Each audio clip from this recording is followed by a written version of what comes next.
Sure. We good on the recording? Okay. So we're going to get started again. If you will just continue to enjoy your meals, we'll get going. Dr. Myers is up next. Yeah, you can finish and I'll talk. Nothing required of you other than to listen. We're going to go through the international emergency response plan. That's really, it's been a work in progress really over the last 3.5 years. And with each consecutive draft, I think it gets a little bit better. And by better, I mean it envisions different kind of scenarios that could happen and different kinds of types of support that we may be required to provide you. So to start this off, we can view this clip, which aired on WKBN, I guess, when was this, in June?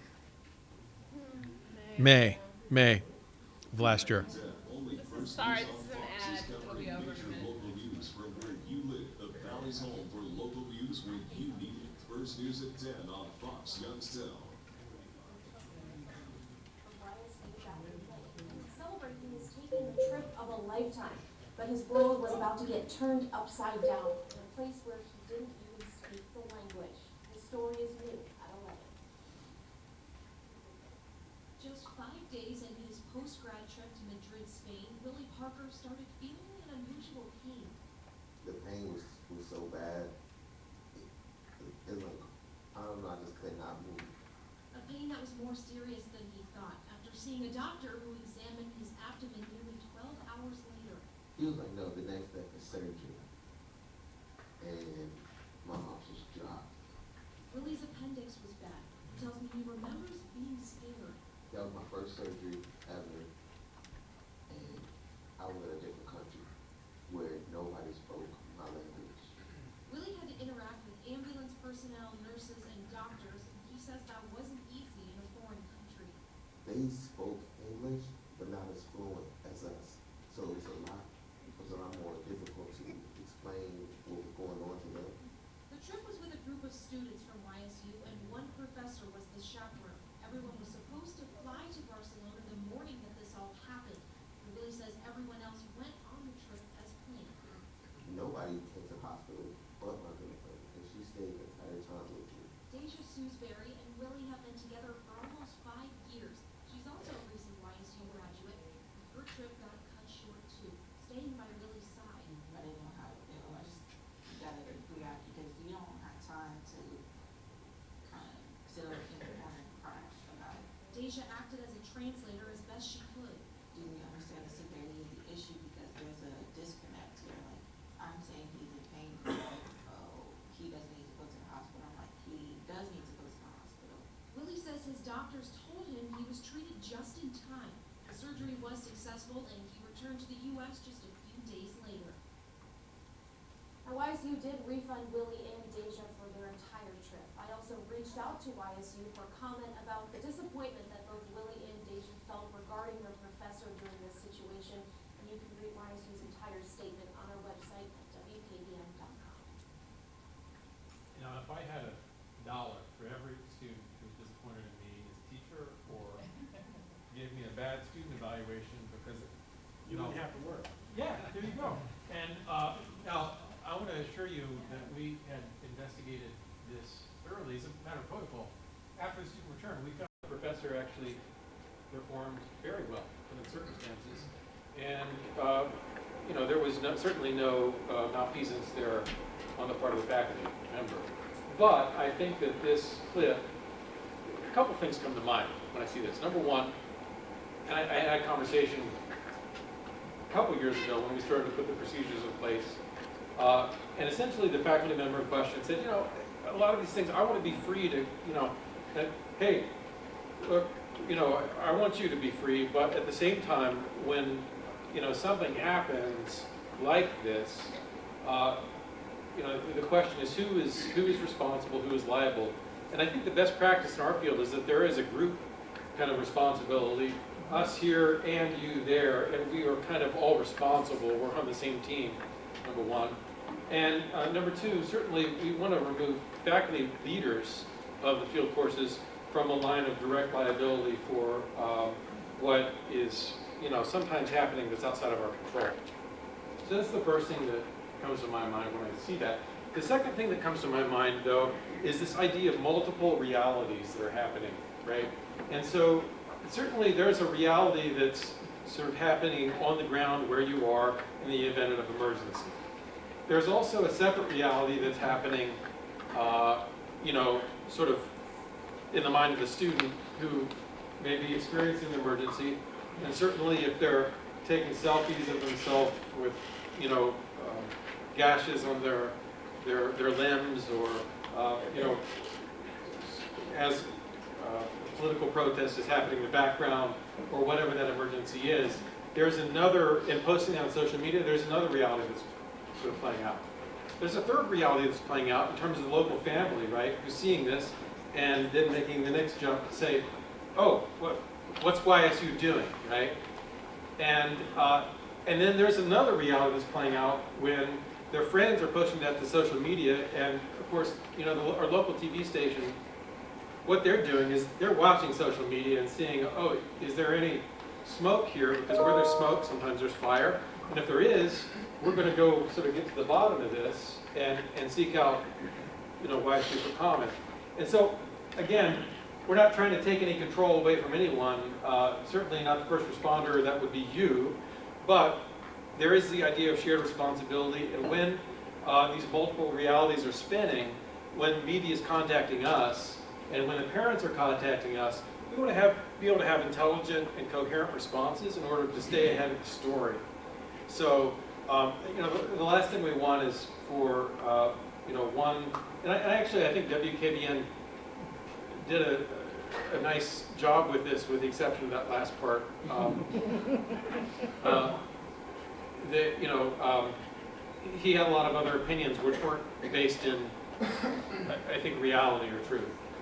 And so we want to make sure that any of these potential emergencies that we can stay ahead of the story, communicate something that is, you know, honest and forthright and clear, but assuring the family and also the local media and the community, if they would in fact contact us, and they will, that, you know, the situation is at hand. That protects you, it protects the students, it also protects the university. So that's my brief commercial for that. Now, if in your packet you have an international emergency response plan that we are going to go through, and essentially this is the document that we will come back to in case, that will govern the institutional response in case something should occur during the field course. So on the page 3, if you can scroll to page 3, you'll see at the bottom of that page 3, there's two different really groups of folks that are involved with this. There's the International Travel Oversight Committee, which I would call as a policy group. We meet twice a year. It includes those individuals listed, Provost, myself, Vice President of Student Experience, AVP of University Relations, YSU Police Chief. We've begun including a public health faculty member, and I don't know what I'm going to do when he retires, but probably the health commissioners when I ask to sit on there as a representative. And that group, again, meets twice a year, and they're a policy group. Their role is to establish policy and really change this document. They're in charge of this document. The second group of people you'll see there is the Emergency Response Team, which we call the ERT. Basically, that is the action group, which in case something would go wrong and an emergency is declared, then that group would be responsible for jointly managing the emergency with the faculty leader of the field course. That group is composed of myself, the Associate Vice President of University Relations, Vice President of Student Experience, as well as Assistant Director for Study Abroad. There might be a contingency where, in case you know, an exorbitant amount of funds were needed, where we would include Vice President of Finance Neil McNally in that group as well, but that would only be in such a extraordinary circumstance. So, and then the ERT conducts regular planning activities, and once a year we assemble to discuss what we would do, and we run through mock scenarios, just like we did today with all of you. Because with those multiple realities, the ERT is the group that's going to be managing the university kind of response as a crisis is unfolding. And then in terms of the value to the faculty member, Eileen was saying this, that our intent here in establishing this system is to actually free you to concentrate on the emergency at hand, so that you can simply live in the moment and function as the students need you to function. So if we can go down steps taken before an emergency. So before we get to an emergency, as many of you are aware, you've all gone through an approval process for your study abroad field courses. And so, we've begun to look at those travel itineraries and those proposals, I'd say with a fine-tooth comb, with not as sort of a gotcha, but we're viewing those to head off potential problems. And we do so in conjunction with our international risk consultant. We call it is International SOS. And basically with any itinerary, particularly to destinations that are above a level 1 travel warning, we would run that itinerary by that group, and their goal is managing risk internationally. And that's what they do professionally. And so they would give us sometimes recommendations about the itinerary, and we could make those adjustments, but that will be part of the approval process. And then once your study abroad is approved, we also require that every faculty leader have a working international cell phone. In the past, that sometimes has happened, sometimes not. That is a new requirement that we made explicit, that you must have an international cell phone with service that is working when you're overseas. We also provide pre-departure preparation. Ms. Gardner will meet with all groups and provide an orientation that will address safety concerns that are specific to your destination. As a last step prior to departure, she will also enroll you in the State Department STEP program, which simply alerts our U.S. government overseas consular authorities to your presence in the country in case an emergency would arise. Okay, so defining an emergency. I know this seems a little, pardon the pun, academic, but I mean, why are we defining an emergency? Well, because it's to make sure that we are all on the same page. When you say, well, that wasn't an emergency, that's why I didn't follow protocol. No, it was an emergency because we defined it in here. And so basically, we have 3 categories that we've laid out. Perceived emergencies, which is covered in the second paragraph there, are events that actually pose no significant risk to the safety and well-being of participants, but they're seen as threatening by students, right? I mean, I can imagine, a student comes up to me and says, I saw a street crime.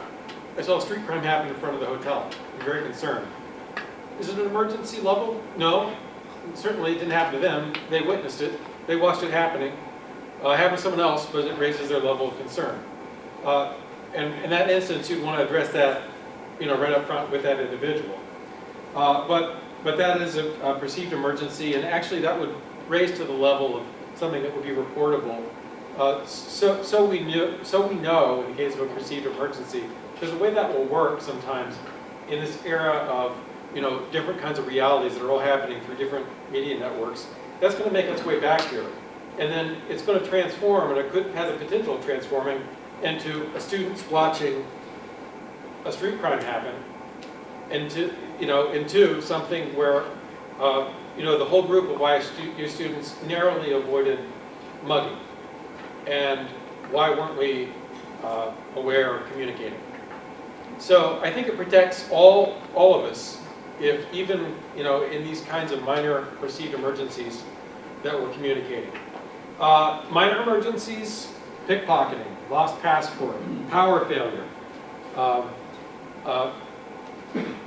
minor illness including a cold or flu, family emergency back home that raises a student's level of concern, consequences of alcohol use, They missed the morning meeting because the middle-aged participant was passed out on the borrower's couch. That would constitute a minor emergency. Major emergency, though, and those probably the ones that more readily race to our mind, right? Natural disaster. We're in Japan when the tsunami hit. Major sickness, assault, rape, hostage situation, student arrest, a riot, behavior of a faculty, staff, or volunteer leader that causes or threatens harm to a student, or a death of a student. And so those would all constitute major emergencies. And so essentially, in the event of a perceived emergency, in the event of a minor emergency, or in the event of a major emergency, your responsibility as the faculty leader of the field course is to contact YSU. And we're going to go through the communication procedures here in about 5 minutes. Do I have 5 minutes? Okay. So, let's go to page 6, how to declare an emergency. You're already there. An emergency is any event or condition that presents an imminent risk of death, serious injury, or illness to the university community, suspension, or significant disruption to the university operations, significant physical or environmental damage, or significant threat to the university's financial well-being. That's an emergency. Once an emergency is declared, so what's the significance of that? So the significance of when I or my designee would declare an emergency is that at that point, the emergency risk group will take joint control together with the faculty member of the situation, and we will be in constant contact. Depending on what the situation is, there will be obviously a different level of contact and a different level of control and support that would be needed from us or expected from us. So 3 steps will be taken during all emergency situations. First, assess situation. Second, secure students. And obviously those are the first 2 priorities, the immediate well-being of the group. And then there are a couple of different contingencies here. In case of sexual assault, I'll review that a little bit. Faculty leaders should take into consideration the sexual assault laws of the home country, as we mentioned before. Ms. Gardner has given all of you specific advice that we've received from our international risk consultants that essentially are an instruction manual for what to do in case of a sexual assault in that country. We don't want to get in the situation, right, where you would go to the police and then the police would then, in turn, hold the victim accountable for the sexual assault, as could happen in some countries. And so you want to be very cognizant and aware of the proper protocol there. And again, we've communicated that to you. She's going to deal, Anne is going to deal with number 4, cases of student death, later on in the agenda. And so we're going to skip ahead to page 8.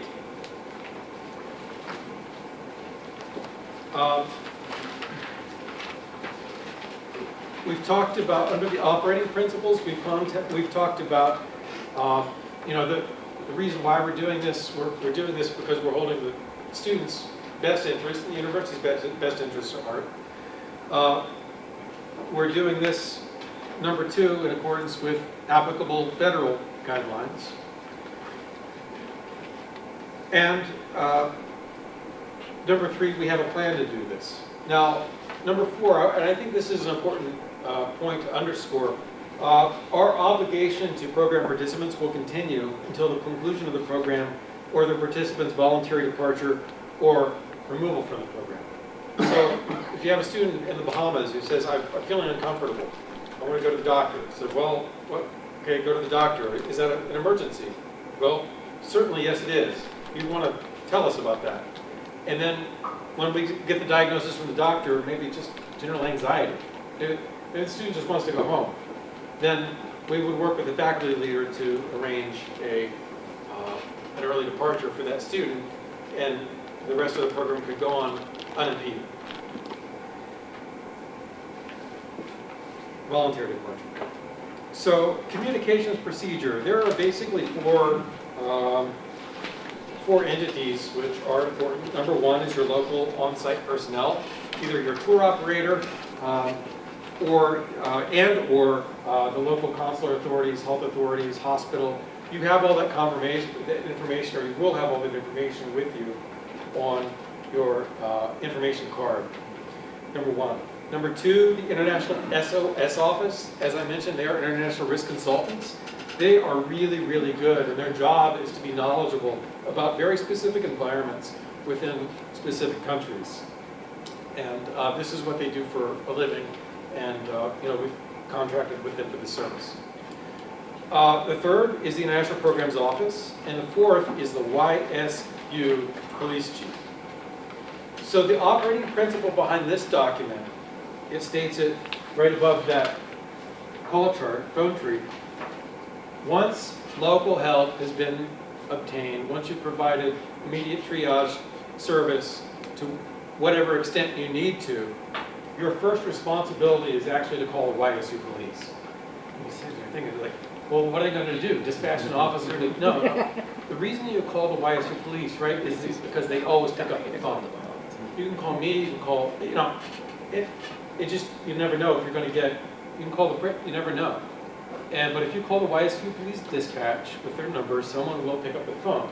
And on the cards that you've been provided in your sheet, those little red and white cards, you'll see a list of information, and that's what Chief Barstow gave us. He said, when you call, make sure the faculty member has that list, that bullet list of like 5 things, 6 things. Make sure they have that information assembled in that order, and they're able to give that to us. And what will happen from that point then, if you look at the phone tree, is the YSU police is going to call these individuals at any hour of the day. Even if you lost your passport, they're under orders to call us at 2 a.m. and let me know that your student lost their passport. And at that point, I'll say, okay, thank you very much, and go back to sleep. And I'll probably catch you the next morning. We won't use any bad words either. Just not gonna fit my wallet. You fold them in half? Can I get one to fit my passport? And you can imagine if it's a different kind of emergency, then there would be a different kind of response on our end. There would actually be assembly in the wee hours of the morning. So on page 10, you'll see, we've assembled here a list of potential emergencies. Obviously, this isn't exhaustive, but I think it is illustrative. So if a participant has fallen seriously ill or injured, what do? First, triage. Second, call YSU police. And then step 3, communicate health information. If a participant has been assaulted, first, triage. Second, call YSU police. And you'll see a trend as we go down through these, right? If a participant is missing, I think Rashana had a question about that. Yeah, triage in that case is actually looking for them, immediately and spending whatever immediate time you need to doing that. But if that doesn't yield pretty intermediate results, call YSU police.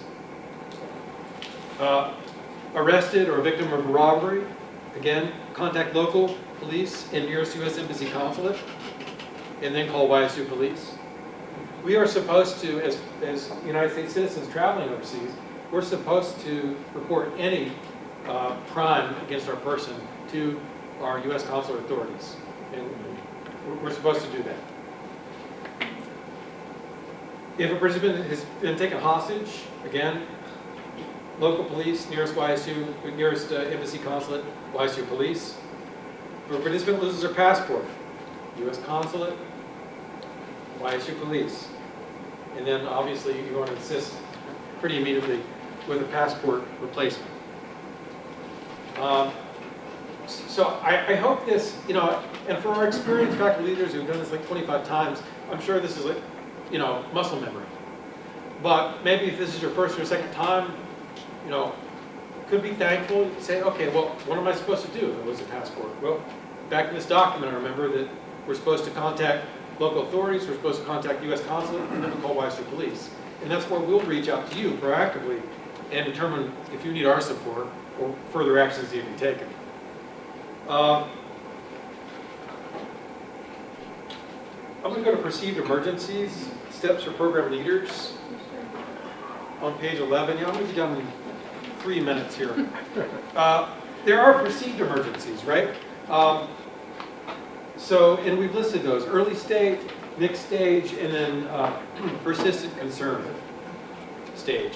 And those are things like, you know, I have a confession to make. Every morning of my life, I call my mother, and she, even when I'm overseas, I call my mother. And last time I called her from Myanmar, she had watched some report on the television, and she saw that there was an armed uprising in Myanmar. And you know that's a very early stage concern of only one individual. And I said, you know, Burma is the size of Texas. And they're like in El Paso, and I'm over in Houston. You know, it's fine. But that could also happen in your group, and you can imagine when parents are watching that, right? And so they see there's an armed uprising or there's some anti-government protest, then you know that's a perceived emergency. You still need to contact the YSU police, and they will let us know about those concerns. And here's what I would say.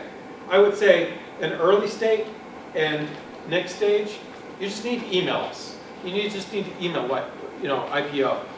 If it's getting to the stage where you have a persistent concern, then you're going to want to notify us so that we can put a communication plan in place.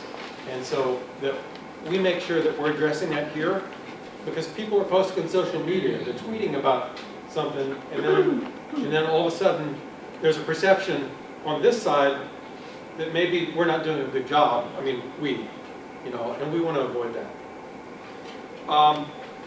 Other considerations, evacuation plan, that could be mandatory or could be, decided upon jointly between myself or our group and you.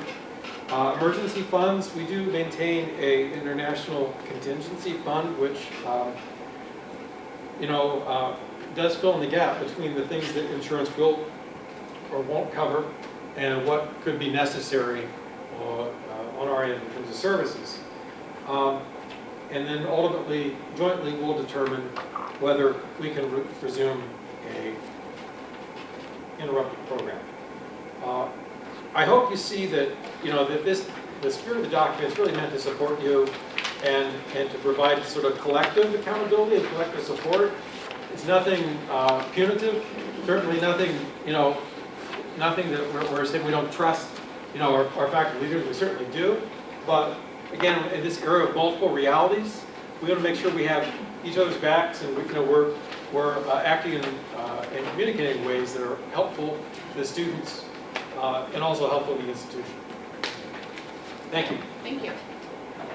I have a Okay. question. Okay, go ahead. Yeah. If a student comes to you and reports to you that he is feeling sick, what are your obligations as a faculty member? Are you required to take him to the hospital, escort him to the hospital, or tell him that he or she could go to the hospital? What are your responsibilities? Yeah, so I think it's certainly if a student is feeling sick to the level beyond just a simple, I'm going to take a headache pill, then it's the faculty member's responsibility to secure adequate medical care for the student, or make sure that's arranged. And so in different countries that might look different. If you're traveling to a university, you may have a university nurse or a university doctor that's on call. If you're traveling to certain places in Europe, they may send someone to you. It may be the case that you would need to go to the hospital yourself or your co-leader with the student. But the faculty member is required to ensure that service is provided. Yes. Yes. Yes. Any other burning questions? But we are not at a position where we can evaluate. As long as the student comes to you and reports to you that he is feeling sick. Right. Not unless you're a medical doctor. Okay, thank you very much. We're going to move on now. We have Will Rogner, Safety Emergency Management Officer. Thank you for that introduction. I am Will Rogner. I'm the Campus Safety and Emergency Management Officer. I didn't choose that title. It was given to me. So essentially, I handle all the emergency planning on campus, but I also coordinate the Clery compliance. So the Clery Act is essentially a federal law that requires institutions to collect and disseminate crime statistics. So that crime report that goes out at the beginning of each semester that I know everybody reads has these statistics in it. I also report the statistics to the Department of Education. So the Clery Act essentially stems from Jean Clery. She was murdered at Lehigh University some 30 years ago, I think it was. This mandates that certain crimes that occur in certain geographic locations be reported. So instead of giving you a list of crimes and geography to report, I'm just going to say, follow the protocol that they've given you. I work with the police department. I work with Title IX. I collect all the statistics from them. So it's just very important to follow the protocol and report when you need to. I gave everyone here a business card. If you didn't get one, I have some up front. I carry a university cell phone, so I mean, if you guys ever have questions, concerns, you can call me 24 hours a day. I promise you I'm not going to get mad. You can text me, leave a message, whatever the case may be. I'd rather answer your question and have it answered than you go on wondering. Like I said, I handle the emergency planning on campus too, so if you ever have questions about that, please feel free to give me a call. That's my spiel. If you... Does anybody have any questions on Clery Act? Kind of short and sweet. It's like, I like it. Okay. Is that All okay? right, thank you. Okay, thank you very much. Before I launch into the next segment, I have to tell you, when I put this picture up there, it really made me sad because I was 19 years old in 1986 in a university, and I feel like my hair looks like her hair, and I just started thinking about our lives, and I've had a whole life for 30 years, and this poor woman hasn't. And the reason I put her picture up there is, you know, we can get tired of all the compliance and regulation, but that's why it's there. It's because of that young woman. So I just wanted to go through what's in your packet. So everybody has a very nice article, which I'm going to cover quite a bit, called When a Student Dies Abroad. It's extremely well written. It was written in 2014. I think it's still very relevant. The only flaw is it didn't anticipate how much we rely on social media and texting. It's really quite shocking between 2014 and 2020, the speed with which we share all this information. So I'm going to talk about that when I get to it. You know, you have the International Emergency Plan, so you have it with you. You know, I'm hoping you might find this convenient to take abroad with you in your luggage. You have the actual faculty-led study abroad manual, a copy of that. There's some information in there. And then you have the International SOS card. So I just want to clarify one thing. So we have our GeoBlue insurance. That is the insurance that's going to pay for things. It's going to pay the medical bills. It's going to pay for that life flight evacuation. Then we have International SOS. This is a security company that is contracted with the 13 Ohio public universities.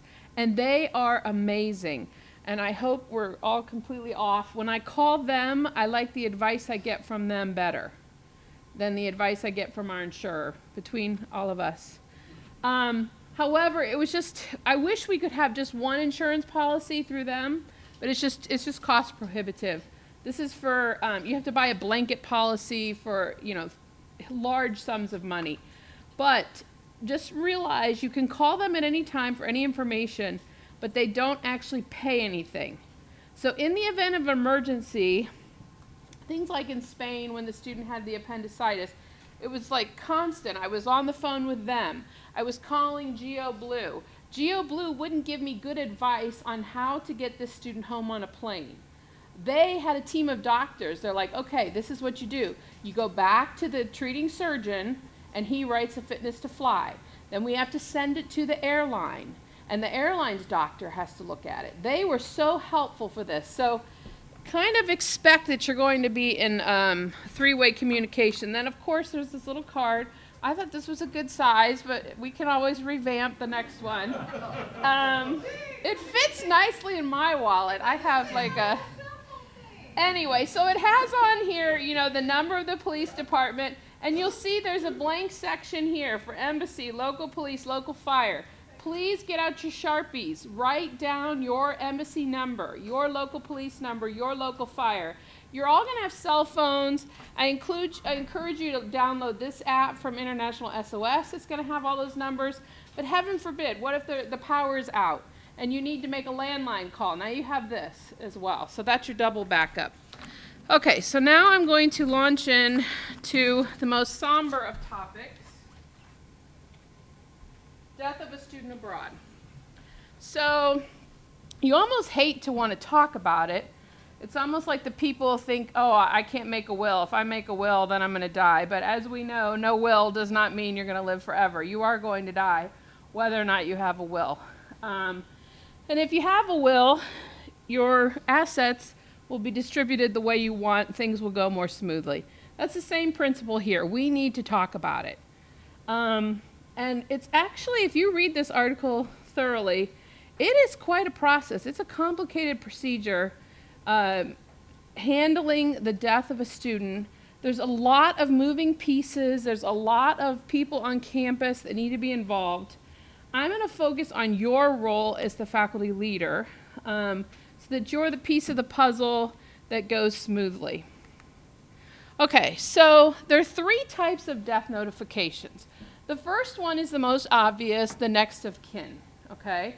And the next slide I'm going to talk about the way it's supposed to be done when an American citizen dies overseas. The American embassy or consulate is supposed to notify the family. That is diplomatic protocol, okay? Then we also have something, it's called the first responder on campus. The person who's designated as our first responder is Mr. Eddie Howard, the Vice President for Student Affairs. Then you get into notifying the students. So we have two sets of students involved. We have the students that you're with overseas, and we have the students on campus. And, you know, we're going to talk about this. The student, let's say the student who passes away is in a sorority or a fraternity. They have clubs and connections and friends here on campus that need their own special notification. You don't want this student sorority to just hear something on WKBN or read some, you know, generalized announcement. There's a lot of different people that need to be notified. And then, of course, the campus community as a whole is going to have questions. They need to be notified. And our local media. I mean, I think all three stations have a YSU reporter. This would be very big news. So all those different people would be involved. So the first step really in any emergency, and especially in this, is secure participant safety. The remaining students on your programs, make sure they're safe. Hopefully you'll be in a situation where you can say to them, go back to the hotel room. Everybody, go back to the hotel room. Now, I wouldn't want you to spend a lot of time dwelling on this, but this is where it would be a good time to say, don't post on social media.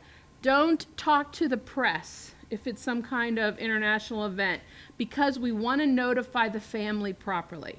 I mean, that is the main reason. We don't want, heaven forbid, the family to hear about this on the news or social media, or even, you know, I'm friends with many of my daughter's parents' friends, you know, a text. We don't want anything like that to happen. So it's a good idea to tell the students quickly, do not talk to anyone but yourselves about this. No outside communication. Then, if there's two of you on the faculty-led program, one of you should call the YSU police and one of you should call the embassy at the same time. If there's only one of you, quickly call the YSU police, alert them to what has happened, and then your next stop is to the embassy. You're going to be spending a lot of time at the embassy giving information and talking to them. So we talked about having numbers programmed to your phone and available in an instant. So this is how it's supposed to happen. This is how it's supposed to be, okay? So the embassy is going to be the one notifying the parent. you're going to be at the embassy working closely with the consular officer, okay? You have the emergency contact information for the student. You have a copy of the student's passport. It's important, so the embassy is going to call the family, all right? And they're going to give them information. And, some people could freak out, like, how am I going to get this body home? And this is when the embassy will say, well, YSU has purchased insurance, but they're going to take care of everything in terms of returning your loved one to the, to the United States. And so you'll make sure the embassy knows that, because a lot of people, they travel overseas, they don't have any insurance. There's no reason that the consular officer is going to know. So it's just an added burden. And then you're going to make sure that the consular officer tells them YSU is also going to follow up. It would be the first responder, which would be Eddie Howard, and they're going to express condolences. They're going to explain support services. This is the gold standard on how it's supposed to happen. Now, it doesn't always happen that way. There's lots of times when things go wrong. So this is a common scenario. The local police find the body, and they try and call the parents themselves, often in a broken English or a different language, or they try and call the YSU police. So if you encounter the local police in this state, and they're trying to get a hold of the mother's, what is the emergency contact number, please be reluctant to give them that information. Encourage them to call the embassy. Now, if somebody puts a gun to your head and says, give me the thing, you're going to have to do it. But the idea is you want to keep steering them back to the American embassy. Then you're still going to be spending a lot of time at the embassy dealing with the consular officer, helping them, doing all those steps that we talked about in the gold standard. So here's the other problem. Parents learn of the death through social media or from a text or a message from another participant on the program. You're still going to follow up the consular officer, doing all those steps that we talked about.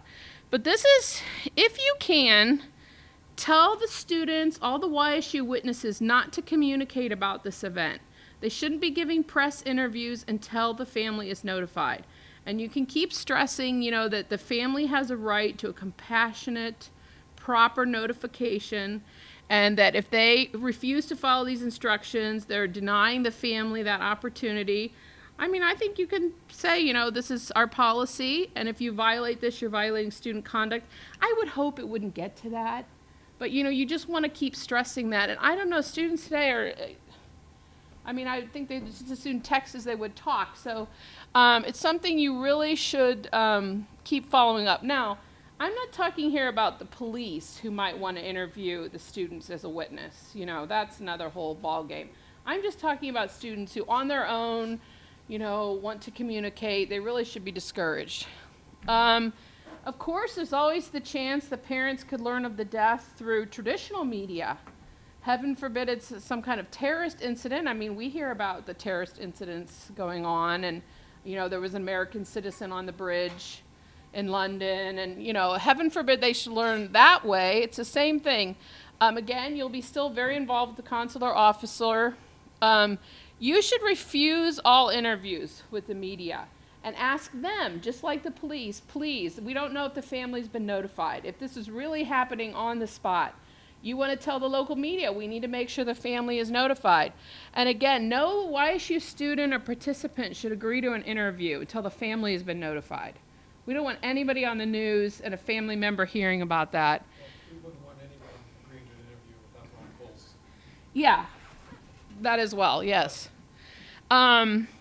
So it's, it would be very, and again, we're talking about, you could talk about it's a violation of the student code of conduct because we've asked you not to do this. The family has not been properly notified. You're denying them this. Okay. So once you have communicated with the consulate and the notification has gone on to the next of kin, now you need to focus on notifying your students. Okay. Now I've actually just started researching more about death notification. And if it's not done properly, it can cause additional trauma. Some people are very traumatized just by the mere information. And then if it's not done properly, it could cause even more. There actually is a death notification training in May hosted by Mothers of Drunk Drivers that looks to be very interesting and informative that I'm going to attend. But, and in it they were saying it's best to have 2 people when you do a death notification. So this is why I was asking the insurer, can we get a grief counselor on the spot in the hotel for you remaining with these students? Because they're going to be traumatized, you know. So, you know, following the recommendations of the local counselor, ideally, best case is you have a person in the room with you. You want to have one coordinated meeting, face-to-face with the students. I know a lot of groups, everybody's on WhatsApp and they're texting, but this is a time for face-to-face group together. And the purpose, let's focus on the purpose of this meeting. The purpose of this meeting is notification and grief assistance. There's other things that it could quickly become, but I want you to keep the focus on notification and grief assistance. So stick to the known facts. This is not a time to speculate, engage in rumor. Tell the students what you know and what you don't know. There may be a lot you don't know. I can imagine that quite easily. And then students are going to want to know if they're in danger or at risk. So you're going to have to, you know, tell them that. You should explain how the parents were notified. They're going to want to know about the family and how they were notified. And the important thing is this is not a chance for you to investigate the facts. You are not a police officer in this situation. You have no duty to do that. Your job is grief assistance and notification. So I could see it could quite easily go off on different tangents, but that's not ideal. So follow-up. And of course, there's going to be a lot of things going on campus as well. You know, like the student sorority will be notified. Maybe there'll be vigils. You know, there's different things that can happen on campus, but this is what would involve you. So you're going to want to, you know, the police may want to interview all of you. You're going to want to follow the advice of the local embassy and consulate. You know, like how do I interact with law enforcement? What should I do? And you know, we talked about notifying the peer group. We would be heavily involved in any repatriation. We would be on the phone with the insurance company, working with you, helping you, so that we would be handling that so you could go back to the business of wrapping up your program, you know, tending to the remaining students. And then, of course, always remind students we have counseling services here when they come back if this is a traumatic event. I mean, this will be a traumatic event, but some people could have more after effects from it than others. So I'll stop there. Does anyone have any questions? I was trying to just give you what you would be focused on at the time. Go ahead.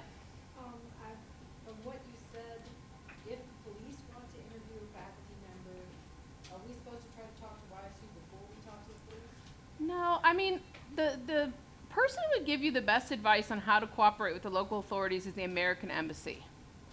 And if they say, yes, please cooperate, then you should follow that advice. They're the ones who know the legal system in the country. I mean, heaven forbid we don't want anyone charged with obstructing justice or something, you know. So we would want you to follow the advice of the American Embassy, and you're going to be closely working with them. Any other questions? Okay, thank you for that somber topic. And now, Carrie. I put up like a, yeah. I'll just be a minute, I swear. First of all, did everyone sign the sign-in sheet? Did I miss anyone? Okay, if it occurs to you that you didn't sign it, I'll just leave it right there. This was a lot of heavy information, right? Right, it's right, Fat Tuesday. So hopefully you'll need none of it, but it's best to be prepared and to be ready for anything that might happen. So if you need some levity tonight, there's a political debate on in about an hour. You can go and watch that. I just want to say a few thank yous. Just thanks so much to Nate and Ann, especially Ann. You put so much work into organizing this and putting the agenda together and the speakers. It was really great. Thanks to our speakers, everyone who participated. Thanks to Chartwells. We hope we accommodated your dietary needs. We tried to meet everybody's needs, and hopefully you enjoyed the dinner. And I want to mention, too, that was co-sponsored between the ITL and international programs, too. So thanks to you guys for that also. Yeah, awesome. We'll follow the same format on April 21st. We'll have dinner again, so we hope we see you then. Also, thank you to you. Thank you for attending, for your attention, for putting up with our technical difficulties that we had. We got it to work eventually. Of course, when we did the dry run, it was perfect, but that's the way that goes. But hopefully you found this really interesting. I think, in my opinion, this is the most important thing we do at YSU. And you're putting so much of yourselves into this important endeavor for our students that will be something that impacts them and they remember forever. And look back fondly on. So thank you so much for all you do in that effort. Finally, I would just like to remind you that some sort of certificates will come to you. You'll get a feedback form in campus email. Hopefully we see you on the 21st of April. And finally, we wish you all, no matter where you're traveling, I know some of you are going soon, we wish you all an uneventful trip and safe and fun and productive. So have a wonderful time, and thank you very much. Thank you, Carrie. Thanks, you did a great job. Yeah, thank you. So honestly, I could not do this without you. I think we're a great team. I think we did great. I think we're a great team. It's fun working with you. Yeah, I love it. I like working with you. I'll too.